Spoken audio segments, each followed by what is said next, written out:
The director of the FBI is questioned by House members over accusations of illegal hacking into the emails and phones of journalists investigating the Obama administration. For more on today's hearing, let's bring in Republican Congressman Ken Buck, who sits on the House Judiciary Committee. Welcome, Congressman. Thanks for joining us. Thank you.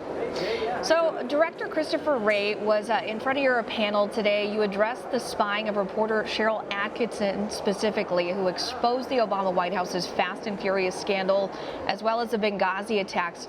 Now, before we get into it, I want to play our viewers a clip of your opening statement regarding Ms. Atkinson. Let's listen. So did the Obama administration thank Cheryl Atkinson for her work? Did the White House recognize her for keeping the public informed and holding government accountable? Did President Obama present her with a Presidential Medal of Freedom? No. Using a highly politicized FBI, the administration spied on her. And that's what small-minded people do. Government emails show the Obama White House plotted to silence her stories.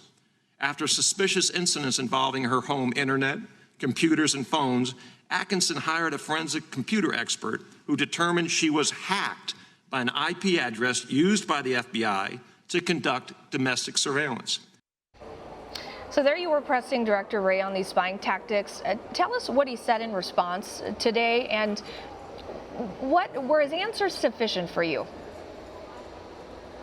Well, Director Wray didn't respond to my remarks, and I really didn't expect him to respond. There is a pending lawsuit, there are personnel actions, and I think it's important that at some point, if the FBI doesn't come clean, this will continue in the FBI. And I think that Americans will be reluctant to give the FBI more surveillance tools, like we do with FISA, like we do in other areas, to spy on Americans, to spy on foreigners, if they are unwilling to come clean in this situation. So I'm hoping I will be sending him some written questions, and I'm hoping that he will answer those questions, and frankly he'll hold a press conference.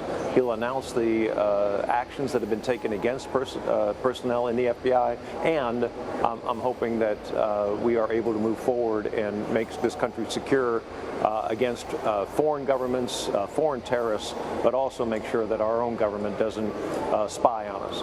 Well, and going back to what you just said, your GOP colleagues, they also grilled Director Wray on FISA abuse scandal, specifically Congressman Tom McClintock saying that he doesn't trust the agency anymore. We heard from Jim Jordan saying he believes that Wray isn't taking the FISA issue seriously enough.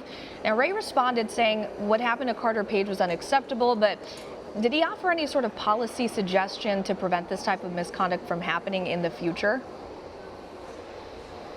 He did, but they're really the idea that I think Jim and Tom and I were trying to portray isn't that the rank and file FBI agents are out of control. They're great agents. They put their lives on the line every day for America. They're brave. They're smart. They work very hard. The problem was just a small group in headquarters, a small group in the leadership of the FBI, and that's what we have to take care of in the future. And yes, the current FBI director has offered some policy alternatives, but they can be worked around by corrupt people. The key is that the FBI doesn't allow those corrupt people into positions of leadership. And I want to pivot to today's impeachment vote. Of course, we're expecting that in about 20 minutes or so. Senator Mitt Romney saying that he would vote to convict the president on the article of abuse of power, but he'll be acquitting on obstruction of Congress. What's your reaction to Romney splitting his vote there? I don't have any reaction. Nothing Mitt Romney does surprises me anymore. I was a fan, and when he was the Republican nominee, I wanted to make sure that we got him elected because I thought he was better than the alternative. I don't understand why he is going down this path, and if he doesn't look around him and see that he is isolating himself, I think it's very unfortunate. All right, and so once the dust is settled, we're expecting, like I said, that vote to happen in about 20 minutes or so, and it looks like the president will be acquitted in the upper chamber. What do you want Congress to focus on legislatively after this impeachment battle is all over?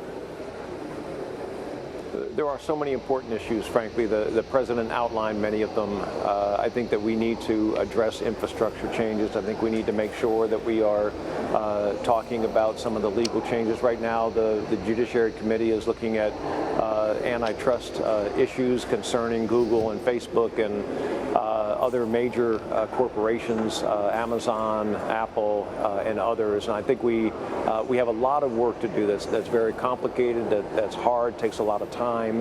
And if we get distracted with this partisan activity that Nancy Pelosi has led the Democratic Party down, I think it is very unfortunate.